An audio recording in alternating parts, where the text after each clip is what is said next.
गजल ने बुलाया इंटरनेशनल डिजाइनर को घर पे। जी हाँ दोस्तों, जी टीवी पर आने वाले एपिसोड रब से है दुआ में दिखाया जाता है कि गजल जब चाबी लेके जाने लगती है तो हैदर कहता है कि रुको, चाबियां दो। तो गजल कहती है, हैदर ये चाबी तो आपने ही मुझे दिया है। तो हैदर कहता है, हाँ दिया था अम्मी के कहने पर, और सिर्फ पैसे निकालने के लिए, हमेशा के लिए रखने के लिए नहीं दिया था। मैंने कहा चाबी दुआ को दो, क्योंकि इस घर की मालकिन दुआ ही है। और कहता है वो क्या है ना कि आंखें बंद करने से अंधेरा हो जाता है पर सूरज नहीं डूबता। दुआ का सूरज अब तक डूबा नहीं है और ना ही मैं डूबने दूंगा। चाबियां दुआ के हाथ में दे दो। तो गजल आगे बढ़ के चाबी देने लगती है दुआ को, पर दुआ मुंह फेर लेती है। हैदर उससे चाबी अपने हाथ में ले लेता है और कहता है अब तुम जा सकती हो। तो गजल वहां से अपने कमरे में चली जाती है। फिर हैदर उन चाबियों को दुआ को देने लगता है और कहता है कि अपनी अमानत संभालो। ये सिर्फ चाबियां नहीं है, इस घर की जिम्मेदारियां हैं और इस घर की जिम्मेदारियों को तुमसे बेहतर कोई नहीं संभाल सकता। और कहता है कि मैं तुमसे चाबी नहीं लेता तो क्या करता, मैं तुम्हारा शौहर होने के साथ साथ इस घर का बेटा भी हूँ और मैं अम्मी की बात टालना नहीं चाहता था।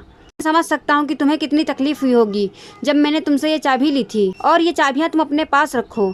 तो दुआ कहती है, जिस औरत से उसके जीने का सहारा छीन लिया जाए उसे ये बेजान चाबियों के जाने पर क्या अफसोस होगा। उस लम्हे को याद करिए जब मेरी सौतन की डोली उतरी थी और मेरी वफादारी का जनाजा उठा था। मैं इन बेजान चीज़ों की हिफाजत पूरी ईमानदारी से करती आई हूँ, पर आप मेरे दिल की हिफाजत नहीं कर पाए। आखिर तोड़ ही दिया ना। मेरे पास आपके सिवा कुछ भी नहीं था, यहाँ तक कि मैं खुद भी नहीं थी।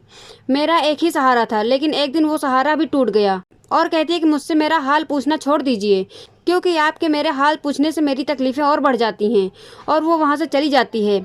तो हैदर अपने मन में सोचता है कि मैं तुम्हारे हर दर्द की दवा बनना चाहता हूँ, पर अफसोस कि मैं तुम्हारे दर्द की वजह बन बैठा। और वो चाबियों को बेड पे रख के चला जाता है। गजल पैसों को बहुत ही लालच भरी नजरों से देखती है और कहती है कि सुभान अल्लाह, दुनिया यहाँ पाई पाई के लिए तरसती है और अख्तर खानदान ने तो पैसों का अंबार लगा रखा है। और कहती है कि अब देखना दुआ, मैं कैसे इन पैसों का इस्तेमाल करके तुम्हें इस घर से बाहर करती हूँ। तभी हिना आके उन पैसों को छीन लेती है और कहती है कि इन पैसों को कमाने के लिए मेरे हैदर ने अपना बचपन जलाया है।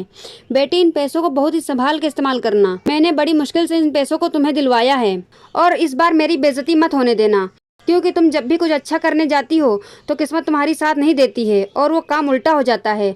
तो गजल कहती है, अम्मी आप परेशान मत होइए, मैं इन पैसों को बहुत ही संभाल के बिजनेस में खर्च करूंगी। तो हिना कहती है, ठीक है बेटी, और गजल उन पैसों को फिर से वापस ले लेती है। दूसरी तरफ रूहान आता है और वो गजल से गुस्से से पूछता है कि तुम हैदर के नाम को क्यों बजाना चाहती हो, तुमने तो कहा था कि मैं हैदर से प्यार नहीं करती। तो गजल कहती है, रूहान मैं ये काम सिर्फ तुम्हारे लिए कर रही हूँ। तो रूहान पूछता है कि वो कैसे। तो गजल बताती है कि देखो, तुम और हैदर दोनों इस बिजनेस में बराबर के हिस्सेदार हो, तो अगर कोई बिजनेस में लॉस होगा तो तुम्हारा भी नुकसान होगा। और फिर मैं अपना और तुम्हारा फ्यूचर संवारने के लिए ये सब कर रही हूँ, ताकि हम दोनों फ्यूचर में अच्छे से रहेंगे। और अगर तुम्हें ये मंजूर नहीं है तो मैं अभी जाके इन पैसों को वापस कर दूंगी। तो रूहान बहुत ही इमोशनल होकर गजल से कहता है कि मुझे तुम पे पूरा भरोसा है, तुम करो ये काम। और फिर गजल से माफ़ी मांगता है। फिर वो तुरंत गजल को गले लगा लेता है। तो गजल सोचती है कि मजनू तो छोड़ता ही नहीं है, तो वो रूहान को हटा देती है और कहती है कि रूहान अब मैं काम करूं, नहीं तो अगर तुम ऐसे ही मुझसे लिपटते रहोगे तो मैं बहक जाऊंगी और फिर मैं काम कैसे करूंगी। तो रूहान कहता है, ठीक है अब तुम काम करो, और वो चला जाता है। दूसरी तरफ दुआ सोचती है ये गजल कहीं पूरे 10 लाख रुपए सिर्फ डिजाइन में न खर्च कर दे। वो सोचती है नहीं, मुझे कुछ तो करना होगा, और वो अपने हाथों से डिजाइन बनाने लगती है। इधर गजल भी सभी से बात करके डिजाइन तैयार करने लगती है। फिर रफ़ी को दिखाया जाता है जो डिजाइन लेके आया है और हैदर को दिखाता है। तो हैदर कहता है कि नहीं, ये क्या 10 साल पुराने डिज़ाइन लाए हो, कुछ अच्छे डिज़ाइन नहीं हैं, ऐसे तो हैदर डिज़ाइन का नाम डूब जाएगा।